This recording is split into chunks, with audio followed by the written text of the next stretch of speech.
The following program, Live and Learn, is made possible by Aging Partners. Find out more on their website. Hello, I'm Jerry Renault.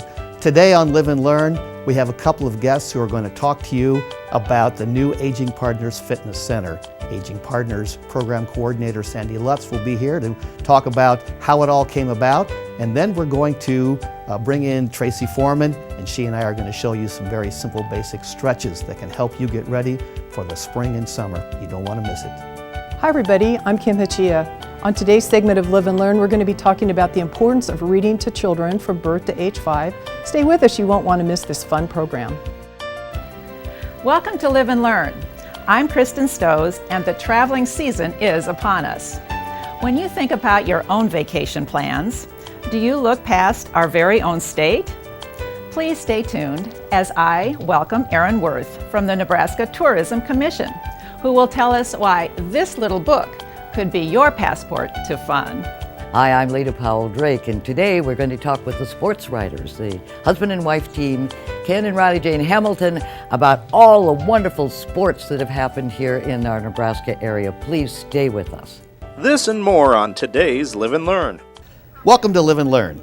Seniors living in Lincoln and the surrounding counties are indeed fortunate to have an organization like Aging Partners and to have some incredibly generous donors to make so many services available. One of those is the new fabulous Aging Partners Fitness Center. Hello, I'm Jerry Renault, and welcome to our segment. It should be a fun and interesting one and very informative for you. And joining us is Aging Partners Program Supervisor Sandy Lutz. Did I get that right? You got it right. I want to make sure. Okay, Thanks, Jerry. Very good. Okay, let's talk about this new facility. I was over there, been over there a couple of times now. It is just fantastic. Tell us a little bit about how this came about and what kinds of things people can expect when they go there. Great, yeah.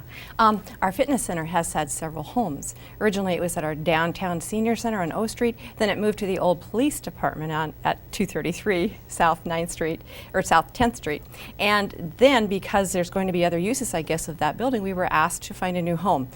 And that created a lot of angst, anxiety, and excitement all at the same time. Sure. We were really fortunate enough to be able to locate the old Election Commission building directly west of the City County building, and that's where our new location is.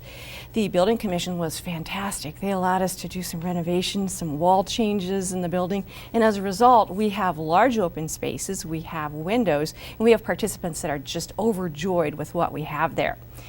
In addition to having a great new building, I'm also going to talk about the parking a little bit. Is that okay with you? Yeah, that's fine. Good. Before we get to there, Sure. let's talk about some of the things that are there, because maybe if Yeah. somebody hasn't been yet to the building or haven't been to workout facilities, Yeah. I mean, it really has something for everybody. Oh, it does. It does. The center is open to people of all ages, and we welcome people of all ages. We really do have a focus on serving people who are older adults, people that might be of retirement age or past that or looking at retirement. And we have equipment that you might find in your typical fitness center or gym, and also equipment that you might find in a physical therapist's office.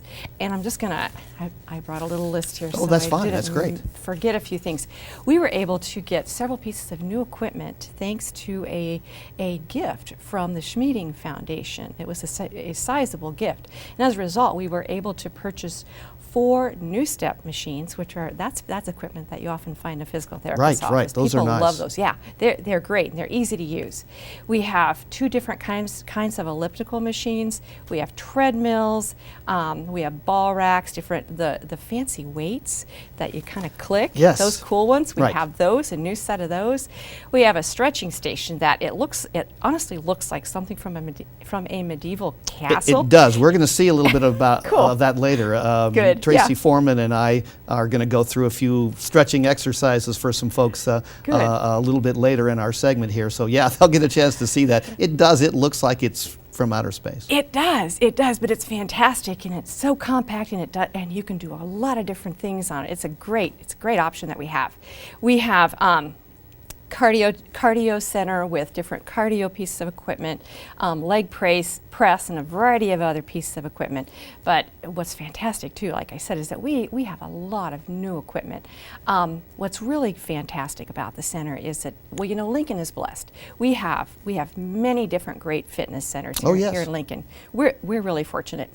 But you know, there might be some people that might feel a little uncomfortable about going to different centers that they feel they might not fit in.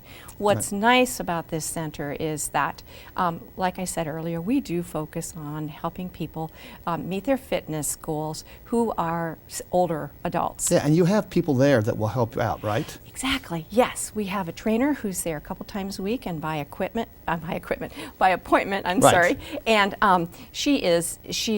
she works, of course, individually with people to help address what their goals are. Some of the equipment might seem a little daunting, but she helps walk them through to make Yeah, sure I that watched their needs her are met. working with some folks, and she's really great. Yeah. Okay, before we run out of time, let's talk about some of the specifics. Let's talk about the parking situation, and if one question people always have is, does it cost me anything? Yeah, for people that are older than 60, there's a suggested contribution of $10 a month, just $10 a month. For people that are younger than 60, there's a fee of $15 a month. Our hours are 8 to 4, Monday through Friday, and there is street parking for people who are wanting to park. It's also on a bus route, and there's always ample parking available. Yeah, the parking is real easy, and Yeah. it's real close by. There's a couple of different entrances to the building, which is kind of nice too. Yes, it's a fully accessible building. Very good. One more quick thing about the foundation that gave the money. It's not the first time they've given money to Aging Partners. No, they gave a sizable grant several years ago, and we were able to purchase a van with that grant. That van is used to transport our seniors here in Lincoln to and from the senior centers here in Lincoln. So it was a great donation that's serving a large community here. Fabulous. Sandy, thanks so much for coming by. We really appreciate it. It's such a great organization. We appreciate all you do. Thank you so much. Thank you. And now, as promised, we are going to show you a little bit of the fitness center. And now that it's starting to, I think, be warmer weather, somewhere along the line it's going to warm up and you're going to want to get outside and be moving around. We're going to show you some nice, easy, basic stretching that you probably should do that will help you out before you go out and do some of those things. So through the magic of television, we're going to transform you over to our new fitness center and our fitness guru, Tracy Foreman. As you can tell, through the magic of television and Jamie Wenz and Bull Wolf, we are magically transformed here into Aging Partners' new fitness center. And joining us now is community health educator, cheese specialist. I like that. That's what I'm going to call you. Tracy Foreman is here with us to try to help out and show a little bit about some of the things that we think it's important for you to do. As folks have been sitting around all winter, haven't had much of a chance to get out and to walk or to even stretch or do any of the things, come to some of the classes. We want to show you some real simple things that you can do to start getting ready, because we truly believe the weather is going to be warmer and we're going to have some opportunities to do that, right? That's absolutely right. So thank you for joining us today. Thank we you really for having appreciate me. it as always. Okay, so let's talk about some of the things that we need to be doing. And I think as you and I talked a little earlier, one of the things people don't even think about and just doesn't enter their heads is, before you get out of bed, you probably ought to do a couple of quick stretches. Absolutely. Not only for balance, but for core strength, flexibility. And when we get up in the morning, we're a little bit slow to get started. yes. So when you're lying in bed, one of the best things you can do is really start with just reaching overhead. Now, I know for some people that's a little difficult to do, depending on how much space you have, but just reaching overhead and then doing the opposite stretch. So reaching one leg out to the side and one arm up overhead. And then stretching out to the side, imagining that there's an invisible string attached to your fingers, pulling and bringing those shoulder blades together. And then another great stretch to do for your spine, and we always know where our backs are a little stiff in the morning, so placing your feet flat on the bed and then dropping those knees side to side. just moving very slowly and very gently, and then looking side to side with your head. So those are some very basic stretches that you can do from the bed. And then you can move to a seated position and hopefully a nice solid chair and do some stretching from there. Okay, let's go ahead and do that. Okay. Let's sit down. I'm going to take advantage of this opportunity, and you can show me some things as well. I do want to mention, be careful if you're in bed with somebody else and you're just throwing your arms out. Be very and careful. Smack somebody in the face. Be very I would careful just be about likely that. to do that. Yeah, wait until they rise. Yes, there you go. You can also do those exercises from the floor, or Sure. if you have another bed that you can go to. So let's go ahead and start from a seated position. I always tell people to stay away from the back of the chair because we have a tendency to push back and then slump our shoulders. So we want to bring our core up into alignment and then just bringing one leg forward. If you notice that you have very tight calves or hamstrings, then that can actually lead into problems with the feet if you don't keep those legs stretched out a little bit. So starting with just a foot forward and toe pointed up at the ceiling, and the further you bring that toe back towards your head, the deeper the stretch goes into the calf. So placing your hands on your bent knee here, leading with your chin, come forward. Keep your head, neck, and spine in alignment. If you can do that, do you feel that stretch? Oh boy, you can Yeah. really feel that stretch in your calf. The Wow. hamstring stretch, and then moving into the calf and the ankle. So now let's take a big breath here. Inhale. And then as you exhale, come further down, and then lower your head slightly. You're going to feel that stretch deepen when you lower. We never want to do any bouncing into stretches. You always want to do it nice and slow and gradually. So then we round up, come up, and bring one that of the back. things that I always hear you talk about is making sure you're breathing and not Absolutely. holding your breath. Absolutely. That's not good. Yeah, one of the things that people have a tendency to do is hold their breath, and we really need to get that airflow going in our bodies. So taking a big inhale and remembering to breathe through your abdomen. So we start with the stomach, move up through the diaphragm, and then into the chest. So let's try that one time. Just inhale, breathe, fill up your stomach, and then through your diaphragm and into the chest. And then exhaling, of course, in the opposite direction, chest down, and then diaphragm, and then stomach, in that order.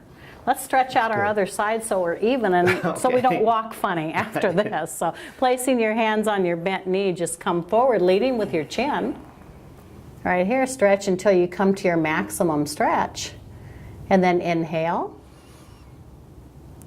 And as you exhale, move into the stretch a little deeper, and then lower your head. You feel that? Oh, wow. Can you feel that? Yeah. That is, I can't get my leg in. And then round back up and pull your leg in. There we go. And then just a couple of quick side stretches, dropping your arms down to your sides and just letting the weight of your arm and your head pull you down. Oh, I like this and one. then hold it there. And if you want to deepen that stretch, you can do another big inhale here, and then on the exhale, drop a little bit lower. Inhaling opens up that abdominal cavity and gives us a little more room in our rib cage area. So inhale back up to center, and then exhale down to the other side. You might hear some snapping, crackling, and popping first thing in the morning. Yeah, that would be me. That's not uncommon. And then inhale back up to center. Oh, that feels good. So, feels yeah, good. a couple of nice stretches you can do for your side and your back and your legs. Okay, so Okay. very good. So we've encouraged people to stretch a little bit before they get out of bed. Every morning. And then a couple of seated exercises. We've got a couple of other really good stretching exercises. We want to also sort of show some of the things we have here at the fitness center. So let's go on into the other room and we'll take a look at those. Great. All right, we are in the strength and conditioning stretching room here at the fitness center, and of course we really want to encourage folks to come on down to Aging Partners New Fitness Center. It's a fabulous facility. We think you'll find all kinds of great things here, so we certainly encourage you to come on down. And we also want to remind you that at the end of our segment here, we're going to be putting up some information about some classes that you can take through Aging Partners and some of the programs that are going to be on the public access channels through the city. So be sure and stay tuned tuned for that. Okay, Tracy, this is a really interesting looking machine, and I had a chance to play with it the other day, and it's lots of fun. Tell us about this. Okay. Well, this contraption, as people call it sometimes, is not as scary as it looks. It's called the True Stretch Station, and you can do a multitude of stretches here, especially if you struggle with back issues or if you have balance issues. We also have the balance discs that can help people to improve their lower body strength and core strength. Yeah, let's try the discs. You're really good at that, so I'm going to let you do that one. But it's challenging, but it really is helpful. It is very helpful, and we've had many people say that have trouble with their balance, that when they use the discs for a couple of weeks, they found that their lower body strength got better as well as their balance. So we have people start by stepping into the middle of the discs and just kind of finding the arch of their foot here, and then being able to start to practice on their balance by letting go. Now you'll see that my ankles are wobbling and my feet are wobbling, but that's perfectly normal because we're off balance. So what we have people do is let go first, and if they need to hang on, they can grab on or then do the one finger touch, and then eventually get to where they can move their hands away. And then we have them start doing some exercises. We ask them to hold on, and we'll have them rotate into their ankles. This is really a great ankle strengthener, and it's good for calves and knees. And then we'll have them do some squats, just simple squats, and eventually they can get to where, now I still struggle with this one, but they can get to where they can let go. And then we have them do single leg stands and drops. So lots of ways that they can improve their balance. They can do toe stands and heel drops and then side to side movements. So just a multitude of things. Then we have them do stair stepping, and then eventually we have them do stepping off and back on. So that really works on your core fitness and your leg strength too. So. Okay. Show us, before we run out of time, this machine here, the True Stretch. Yes. Well, there are many, many different stretches you can do, and there's a whole list of stretches depending on what your issues are. But one of the most popular ones we do, this is a little bit angled on the floor here, and so we have people do lunge stretches, so moving into their front leg and keeping head, neck, and spine. Form is pretty important when you're doing stretches, so we show them how to keep their head, neck, and spine in alignment, and then stretch into that front leg, stepping back, stretching into the other one. So just some nice stretches there. They can do what we call wall stretches. So we used to have them do this in the corner before our stretch machine, but now we have them bring their hands at different levels and face comes in, and then we have them move down. So working different parts of their shoulders and back. So they just step down, stretch in. You can do this from a corner in your own home, but this station really makes it a lot easier. So we just lower our arms and do it kind of in stages here, working down our backs. And then they can do back stretches and shoulder stretches by leaning back. Yeah. And you can hang on these bars. That's if you're a little bit taller. That was lots of fun to just to come up here and hang on and drop and then just drop and that's a great spinal stretch that you can do. Stretch out the spine. It is really I like that a lot. So lots of really fun things here at the fitness center. We encourage folks to come on down and just encourage folks to do the stretching. It's sort of one of the things that people tend to forget about. Yes, absolutely. And really one of the more important things that we can do to improve our physical strength and our mental strength too. We need to get strong with stretching and then move into our cardio and our strength training. And we have an excellent facility here for that. Yes, and Aging Partners has lots of different programs, lots of different classes throughout the week, so we encourage people to take advantage of some of that. If you can't get out to some of the classes, you can see them throughout the different channels that the city offers. So we encourage folks to take advantage of all those great opportunities. Thank you so much for taking some time out to do that. Again, our thanks to Sandy Lutz as well for coming by here on our program today. That's all the time we have. I'm Jerry Renault. Thanks for being with us. We appreciate that. And always remember, it's never too late to live and learn. And we're back at the home of Maria Wright, who just scored major points by recycling. Let's go to replay. Look, there's a package. Dick, starting April 1st, corrugated cardboard. See that ripple? It must be kept out of the trash. It's not garbage. Both the garbage can and the recycling bin are open. Maria takes it to the bin. It's gone! Maria uses easy curbside pickup, but you can recycle for free at any public drop-off site. Join the team. And take it to the bin. Learn more at recycle.lincoln.ne.gov. Hi, welcome to Live and Learn. My name's Kim Hachia, and I'm really excited today to introduce my guests, Mary and Nancy. One of the things that we're going to be talking about today is how we can ensure that our young children have really a great start in school, and that the way that we do that is we read to them every day. And so I'm pleased to welcome from Read Aloud Lincoln, Mary Ryman and Nancy Larimer. Thanks for joining us today. Thanks for having us. Thanks. Tell me what Read Aloud Lincoln is. Well, we say, read aloud, Lincoln, because we really want it to become a cheer for the city of Lincoln and everyone in it, and we want everyone to know what that means. So this is a 2-year initiative, and it came from Prosper Lincoln. Prosper Lincoln's focus on early childhood development, and one of their goals is reading aloud with children. So the Lincoln Community Foundation applied for a grant with IMLS, which is the Institute of Museum and Library Services. And what that grant brought was a partnership, and the partnership is Lincoln City Libraries with 4 of our museums. And our museums are the University of Nebraska State Museum, the Children's Museum, MAMA, which is the Museum, Midwestern African Museum of Art. And the State History Museum. And so the partnership of those 5 entities really brings about what we think of as imagination, creativity, and most importantly, reading. So we're focusing on early childhood components in those museums and in Lincoln City Libraries. And the goal is really to make sure that we encourage every parent, caregiver, grandparent to make sure that they're reading at least 15 minutes a day, every day, with their children starting at birth through age 5, to have them ready for kindergarten, because it is so very, very important. And so why is it important? Why aren't they getting enough? Why can't they just watch TV? Because they really need the interaction. It's really about interactions and the closeness, the bonding that goes on when you read aloud to a child.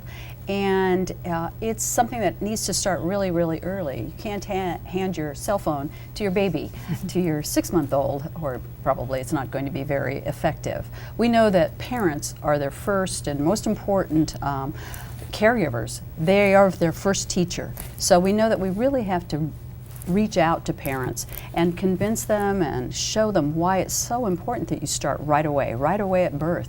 And there's even some research on before birth that you could be reading to your child. And we know that that children are made readers on the laps of their parents and their grandparents, those people that have the most contact with them. As our motto, our cheer says, read today, succeed tomorrow. We know that's really true. It's going to set the basis for their learning all through their life. So we know it's really critical to start right away. I know that you have a little statistic that says only 14% of parents read to their children daily, which just seems like an astronomically tiny number to me. Exactly. So, do you have a goal of trying to get it to 100%, or what's your target? Well, that's a national statistic, and actually it's an improved statistic. The 2018 survey by Read Aloud 15, which is a national group, has just come out with a new statistic. It used to be 8%. So we feel like we're moving up, but we have a long way to go. We have not set a specific number for Lincoln. We know that we need to reach out to all of Lincoln, not just a certain group or a certain area necessarily. We need to reach out to all parents, because you do have a critical. target area though, right? That's that south of downtown area. We do. That's our initiative pinpointed the south of downtown area to begin the work of working with parents and convincing them just how important it is that they read aloud. And so what are some of the things you're doing to reach out to, because you reach out to parents, right? It's not like you're telling kids, hey kids, tell your mom and dad. No. But we do have that kind of in the back of our heads as well as we move forward to work with siblings to read aloud to their little brothers and sisters. But right now we're really focusing on the parents because we know the first thing that they need to do is focus on conversation, focus on words. That's what babies hear first, are words. So the more you can talk to them, and meaningful talk, not just don't do that, stop, you know, you're going to get burned, you know, those kinds of things, that by the age of 4 they'll have heard 30 million words, which seems crazy.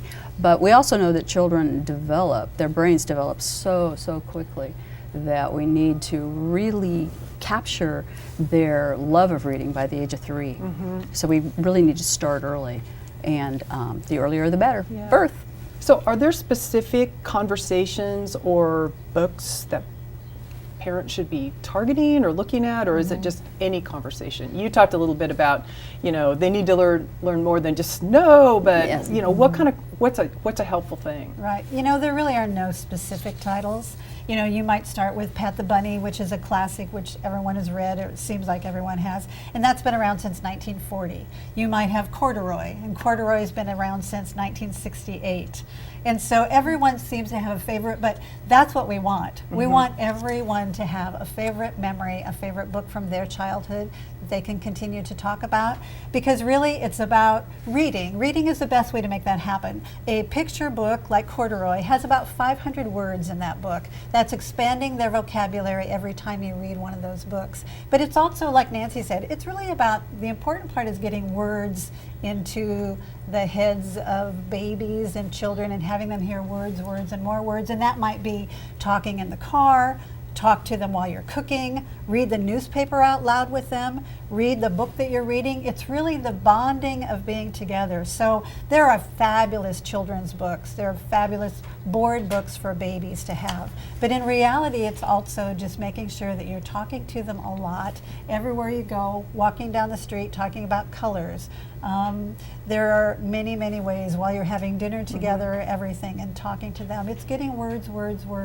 That's the most important piece of this. And it's about that interaction, Right. the interaction between that, and then the words lead into books. And it's not just parents that can be part of this, right? No, It's no. caregivers, grandparents. Right. Anyone who's spending time with the Right. child. It's important that they see other people reading books, that books are around them, they're by their side, they have access, easy access, the child can get easy access to the books. But it's really about seeing parents and understanding and feeling what happens when you have a child on your lap or close by, that it's a really special time. It's a time that they enjoy. Everybody relaxes. It's not just about the child, it's also about the caregiver or the parent.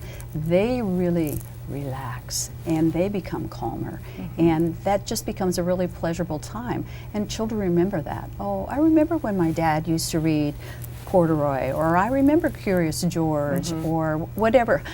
Someone just told me about, my favorite book was a pickle book, and it's like, everybody just thinks about those pleasant memories. But we know not all children have that. Not all children have someone who read to them, and that's really what we want to focus on. And I know that through your project, you're actually working on having some books, or maybe not books, but some of your materials translated into other languages, because it's important for the future of Lincoln that all children are, you know, have a great start. Correct? This is really a twofold effort. One is making sure that more books get into the homes of children. I think sometimes we just think, of course, everybody has books in their home. And that's not always the case. So we're going to get more books in the home, and some of those will need to be translated, and they are. There are not a lot of children's books translated in other languages, but some of them. So it's getting those into the home, and it's also then teaching the parents the importance of reading aloud. And that's the other piece of the puzzle. Again, we think that, well, everybody knows that and everybody does that, but not everyone does. And we're also really aware that when we're asking someone to read 15 minutes a day, that seems like not very much time, but in reality, 15 minutes a day can be a precious 15 minutes. And so those are the two pieces of the puzzle that we're working on and focusing on. Right. Along with books, distributing books to children that don't have them in their home, we also are pairing that with materials that parents can learn why it's important. Bookmarks, things like the a flyer that tells them, why should you read aloud to your child? This is what it will do. It will stimulate their imagination. It will increase their vocabulary. It really helps with their brain development so that when they go to kindergarten, they're ready. They can just forge forward with learning. They don't have to be stumbling with vocabulary that they're not aware of, those kinds of things. So we're trying to educate parents as well as initiate books in their home. And so some of your partner agencies, like the Midwestern African Museum of Art and the State Museum and the Children's Museum are having reading activities. Oh, absolutely. And so, and they each have, there's a lot of overlap there, and I know the City Libraries is involved, so that's... Exactly. Yeah. It's a great partnership. It's great collaborative work for those groups coming out of the museums and coming into the community to do lots of different kinds of activities, and you'll be hearing more about that in the next 2 years, and that will continue. I mean, our goal is for this to be the beginning, and then everyone will continue to focus on the importance of reading to our youngest population of Lincoln, and it will make a difference, and it is the future. It is the future. I know that the grant, I don't know, was received sometime maybe last fall. October. But you guys just really sort of jumped in January. Is that kind of when you formally launched, or? Actually, we formally launched probably November, but it's taken a lot of background work to educate us about this population, because that's not the population that we worked with, birth to age 5 children. So we're learning every day, and it's been incredible. And I know both of you are sort of recently retired from Lincoln Public Schools Library Media Services. So, everybody works to retirement, and you guys got there, and then you jumped back into something else. So what enticed you to jump back in? Just passion for the project, basically? Well, reading's our life. It's been it's been our livelihood, and certainly has been our passion. Working with children and working with books and working with parents as well. So it just seemed like a natural fit. When this came along, it was really, we had worked with K through 12th graders, and now this is an opportunity to learn more about the stages before that, and really no one thinks it's a bad idea. And it is fun to work on a project that when you start talking about it, it's like, well, everyone knows the importance of reading, and I don't think anyone knows that it doesn't happen often enough, and we really can as a city make a difference because it will impact everyone. Thank you. I'm so glad that you guys were able to come today, Mary and Nancy. Typically, when we close a segment, we say it's never too late to live and learn, but I would like to close this segment by saying it's never too early to read and learn. Legal services are a part of the spectrum of senior services available through our 8 area agencies on aging. Attorneys can assist and educate seniors on consumer credit and debt collection issues, as well as help them plan ahead with advance directives. Attorneys can also help seniors with consumer fraud and financial exploitation concerns, and also guide them through government benefit issues. For more information, contact the Elder Access Line at 800-527-7249. Today, we are going to explore the treasures that Nebraska tourism has to offer through the Nebraska Passport Program. I'm Kristen Stoes, and I'm so pleased to welcome Erin Worth of the Nebraska Tourism Commission. Erin, welcome to Live and Learn. Thanks for having me. Wonderful to have you here. I'd like to start by congratulating you on this program, its success, even though it has not honestly been going for that long. No, this is our 9th year, and we really saw a huge increase in participation last year. So people are really learning about the program, and it's a program that once you do it one summer, you're hooked, and you want to keep doing it. I can see that. Yes, I would agree. So it really has been building every year. Why do you think the traveling public has been so taken by it? Well, a lot of people, they'll start doing it and then they have so much fun and have such great experiences that they get their friends and families involved. So word of mouth marketing has been really key. Yes. And it's such easy travel. It's at your own pace. There's a lot of really positive attributes to this program. So this is the Nebraska Passport book. Erin, what can be found in this book, and how does the program work? Sure. Well, the whole purpose of the program is to get both Nebraskans and out-of-staters to discover Nebraska's hidden gems. So even if you're a native Nebraskan, every year we pick 70 different stops throughout the state, and native Nebraskans aren't going to know all of the stops. So it's very, very easy. All passport participants are invited to visit the stops, experience the stops, get a stamp, and then turn their stamps in for prizes. So it's just a fun program, again, meant to get people out of their houses and discovering our hidden gems. And it definitely does that. The map alone shows that you cover the entire state of Nebraska. So when we survey our participants about why they like the program, they do like that we spread the stops out so they get fun road trips in with their family and friends. They like that car time. And we also want passport participants to see every corner of our state. There's so much diversity in our state that you have to get out and see it all. That is very true. So your book is actually organized by topic of interest. It is, yeah. Let's outline a few of the stops for 2018 under each topic then.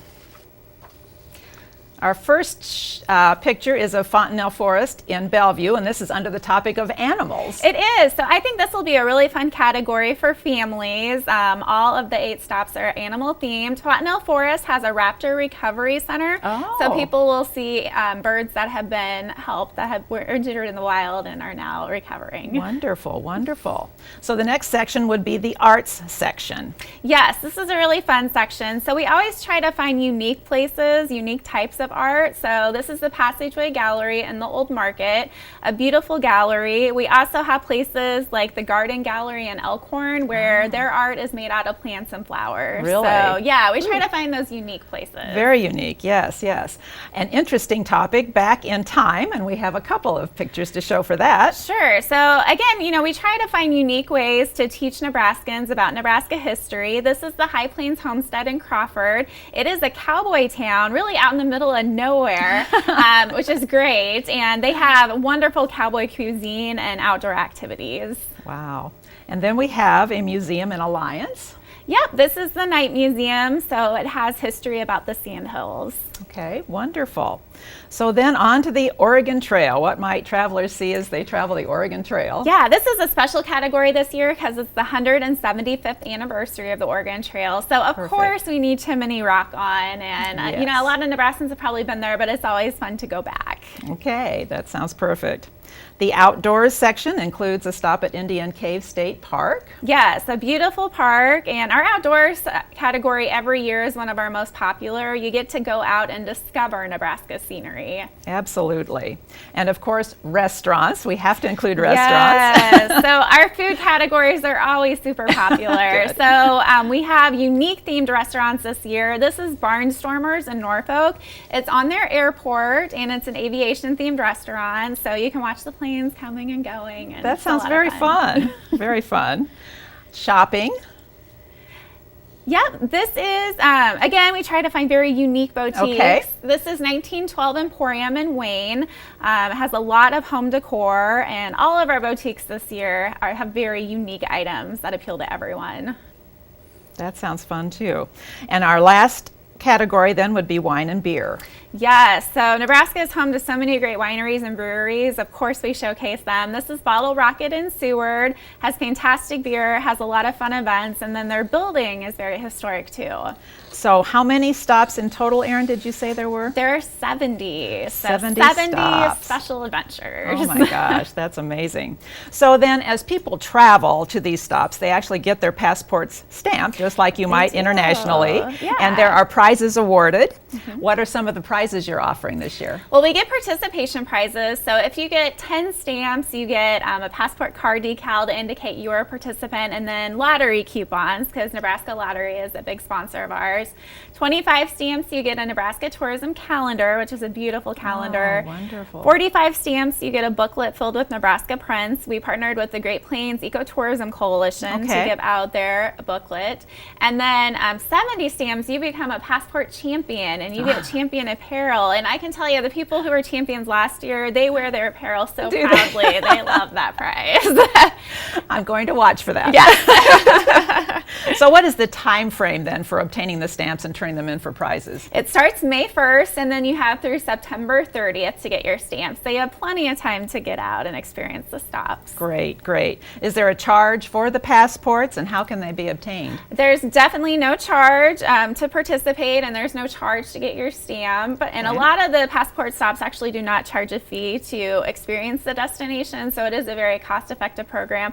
And then you also get the opportunity to support Nebraska businesses, which our participants, of course, really like.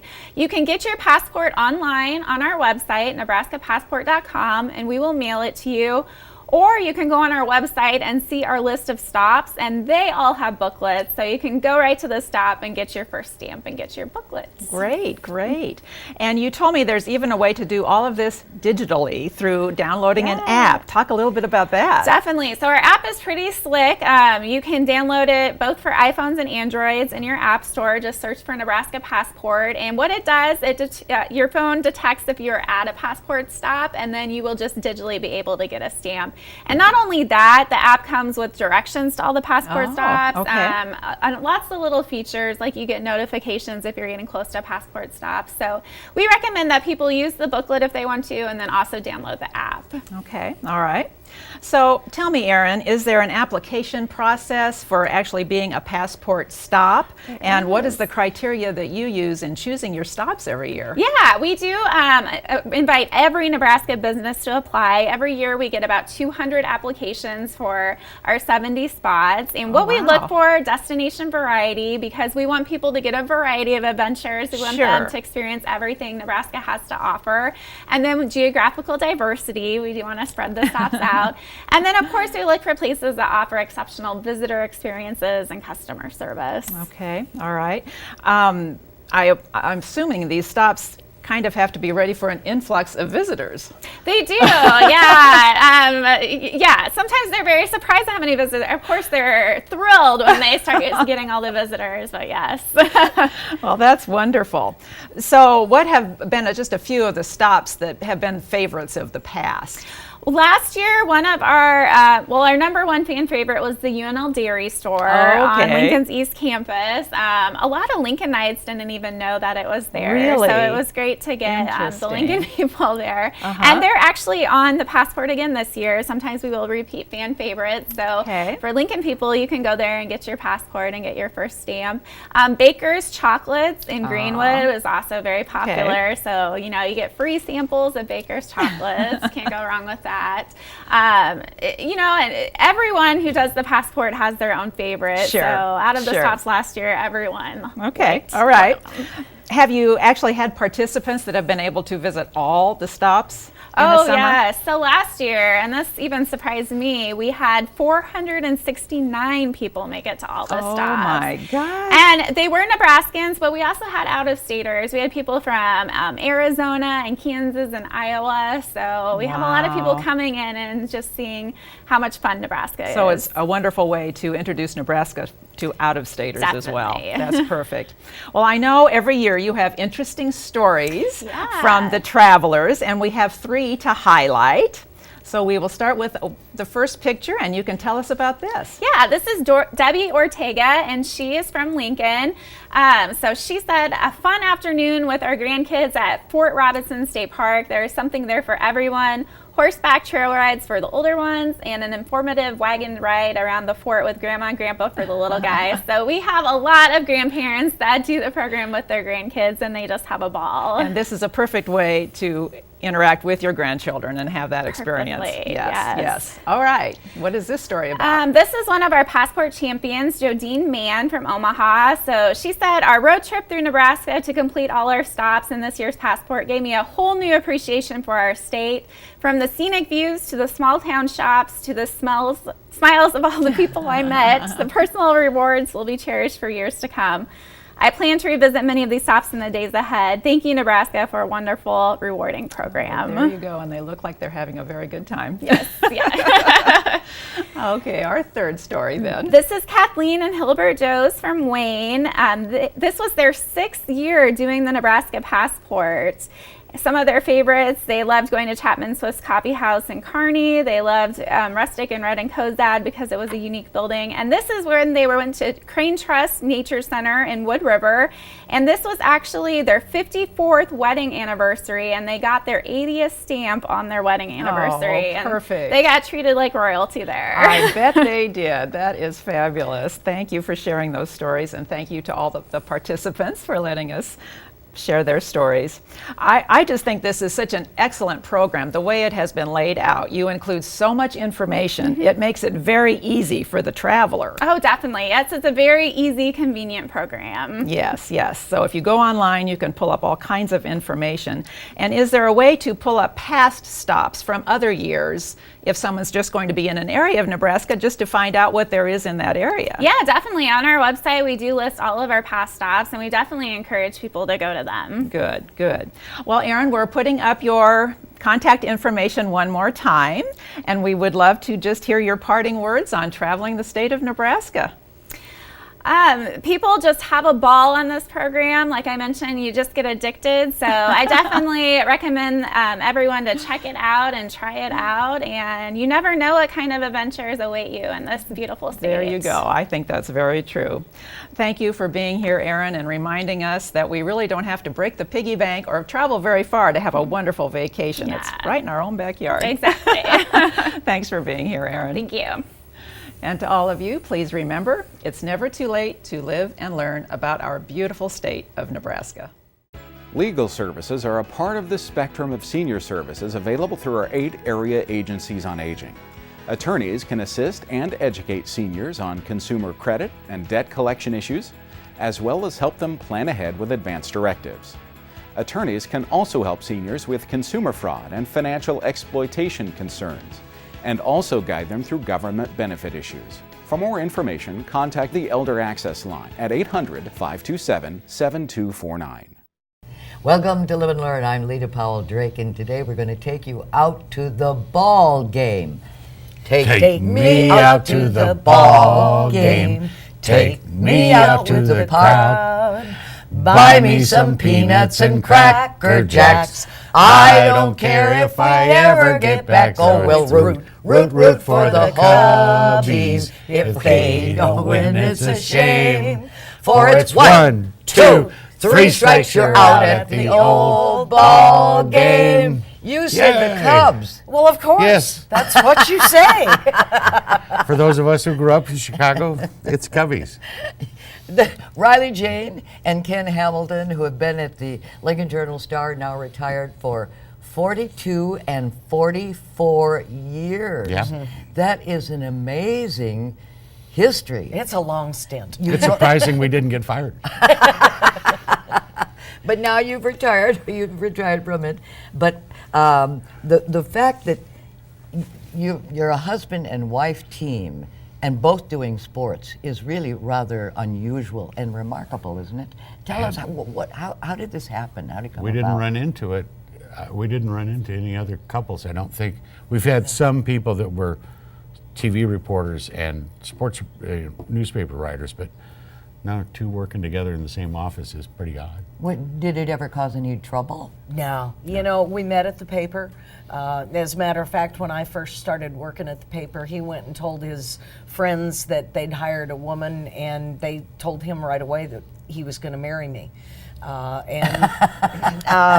didn't even know her name. Yeah, less than a year later, we were married. So they were they knew what they were talking about somehow. But isn't it very unusual for a husband and wife to cover sports together? It is. Well, there aren't that many women who covered sports, at least when I first started. Yeah. Now there are way more women who are involved in athletics because they were athletes. Title IX did this for us because we had so many young women who were in athletics and participating, and so it just was logical that they would want to stay with sports. Well, tell us about the sports coverage in the old days, before the digital era, you know, and how you had to gather the information that you needed. Well, you took your notes, and if you were on the road, you got on the phone and dictated the story. And if you had somebody very fast at the paper taking your dictated story over the phone, sometimes it would go so fast and you would start out a paragraph with, however, comma, Jones then scored 32 points, period, graph. And once in a while it would show up in the first edition, however, COMMA, Jones scored 32 points, PERIODGRAF, because the person was just listening and typing. And but we dictated, and then we went into, you carried your typewriter around with you, and we had. Did you have a small typewriter? I mean, Yeah, like a portable. A little portable. Yeah. And then you had a 30-pound telecopier, and it sent one page every 6 minutes. So a story usually took about 20 minutes to send. Oh. Then we went to electronic, a Teleram thing that was 35 pounds, and then we went to a little Radio Shack, and then eventually laptops. But yeah, it was kind of ancient and loud machines that we used. But lots of writers, 200 writers or more so? Oh yeah, the full newsroom we had, and as most newspapers did, and lots of people. It was big business, and there because we have the two papers too. We Yeah. have the Journal in the afternoon and the Star in the morning, and we all cooperated on the Sunday. But they merged the sports department, so we worked for both papers from 77 to 95 when the papers merged. And what about, how many writers did you have? You had a lot of people at that time. Oh my goodness, our staff was like, up of I 15. thought I read 200. Yeah, and I think we had 15 writers in sports, and then maybe 10 to 15 copy desk people just in sports alone, and about 200 in the newsrooms. And nobody was smoking at that time. Oh, everybody smoked. Everybody smoked. Everybody banged on their typewriters. You had the teletype. You had 12 teletype machines over in the teletype room, and they're all going tuk, tuk, tuk, tuk, tuk, tuk. So if you ever saw like All the President's Men, the way it ends and begins with that teletype going tuk, tuk, tuk, tuk, tuk, and those machines all singing at the same time. So it was really quite noisy as it compared to when I go into the newspaper, to get something, it's very quiet. Very these quiet. days. And the young people make fun of us old people because when we type on our computers, we're still banging away pretty good because that's how we learn to type. And they all look at us like we're crazy. Well, you were the first full woman sports writer. Did you have any difficulty in getting into the men's locker room? Well, there were a few incidents that, most of the coaches were very accommodating and would come outside and bring a player or two with them, and they would accommodate me very well. But a couple of the schools that came in to play Nebraska in football were a little bit difficult about it. I think it was New Mexico State that they wouldn't even come out of the locker room, and they wouldn't allow me in. And so we made a pretty big stink about that because I wasn't able to do my job because they wouldn't let me. And then the university required opposing teams to, if they weren't going to allow people into the locker room, women into the locker room, then they had to come out. That was part of their contract. You also had to go to a different level of the press box to use the restroom. Yeah, I was just going to say. Yeah, press boxes only had men's restrooms. Yeah. And Major League Baseball, even up until the 1980s, it had a sign, no women allowed. So go figure. I mean, she jumped a lot of hurdles to do what she did. But the high school coaches were really marvelous. They really embraced it, and I think that as soon as I asked an intelligent question, then they were ready to roll. They were happy about doing that. So it really worked out quite well, and I didn't run into too much static over the years, just a few times. Well, both of you were named Sports Writers of the Year. Isn't that remarkable? Well, it was pretty special. Very nice. Ken got it a bunch of times. I got it once, and it was thrilling. It was very very nice to be acknowledged by your peers. Well, I know something important. You did some work with Mike Babcock in talking about the African American or black athletes. You did the research on that for the university football team. Tell us about the story of George Flippin and who he was. We stumbled across it. There's since been, I think, 3 books written about it, but we stumbled across it, and we found that George Flippin, who was born in Ohio, his father died when he was very young. moved to Nebraska, Stromsburg. This would have been what year? This would have been 1890. 1890. And then he joined he came to the university, joined the football team, was pretty much unstoppable whenever they gave him the ball. You got to understand the game was a little bit different. There was very little passing, and he would run over people and also tackle people at will. And he went on to become a doctor in Stromsburg, and he was one of the first. Well, he was the first African American athlete west of the Mississippi, and the only other ones that even played at those days were in the Ivy League. Remarkable. And now we have more black players on our football team than white people. Yeah. Yeah, but it went for a long time. You know, the Big Eight back in the day, Missouri was a segregated campus until 1949. And they didn't want to play the game. No, in 1890 they forfeited, for 1892 they forfeited a game rather than play against a black athlete. Isn't that something? And when the Huskers traveled, even in the 50s, like to Oklahoma, the black players would have to stay at the Oklahoma City YMCA while the rest of the team was in Norman. Bob Devaney threatened to yank a team out of the Orange Bowl because the Fontainebleau didn't want to have black athletes walking through the lobby. So glad things have changed. Oh, it's good thing. Quickly, what happened to Mr. Sports Know-It-All? How did that evolve? That came out of a desperation one day. Randy York, who I'm sure you've heard of, he was supposed to have a column and he was ill. And they said, "You want to do a column?" And I had 3 pieces of information and it turned into Know-It-All. And then it became a weekly thing in the 80s, I guess it was. And you know me, I've always had a lot of fun writing and having fun. And you know, we're writing about games. And a lot of people forget it's a game. You know, it's supposed to be fun. And it's not the end of the world. You know, growing up as a Cubs fan, I learned to appreciate a caught fly ball and that kind of thing. So. And you got the game ball from Frank Solich. Yeah, when I left the sports department to go to cover state government for a couple of years, after the Colorado game when Josh Brown kicked the winning field goal, Frank gave me the game ball, and I was never so proud. Did you catch it? Or you just handed it to me? He handed it to me because he knew I would fumble it down. And just quickly, what were the highlights of both of your careers at the Lincoln Journal-Star for so many years? Oh, gee, there were so many. I mean, the wonderful thing was all of the coaches and all of the athletes that I got to meet. I think probably one of the things I'm most proud of is expanding the academic all-state to all sports, both boys and girls. It started out just football, and I expanded it to all of it. And the very first year with football, I think we honored 44 players, and I believe last spring it was close to 5,000 young men and women. So that became a really great honor, and we were very proud to present it. And I look back and I see friends to this day. Charlie McBride is still a friend that we see a couple times a year.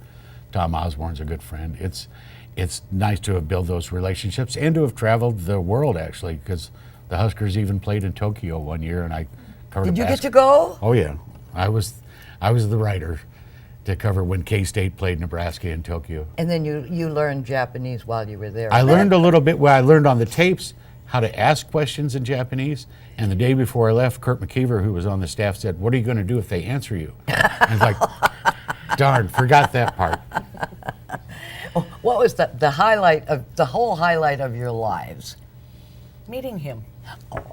Yeah, I think meeting her and working relatively close in the office. And then, of course, we were divergent on Friday nights and Saturdays, going different directions. But then getting back and going and having a beverage and you know, and talking about what we covered, and to this day we go to ball games and we golf together. Did you ever disagree though? I mean, like, I want to cover that story, and no, those were assigned. Those were assigned. Or actually, when I was the prep editor, I got first pick.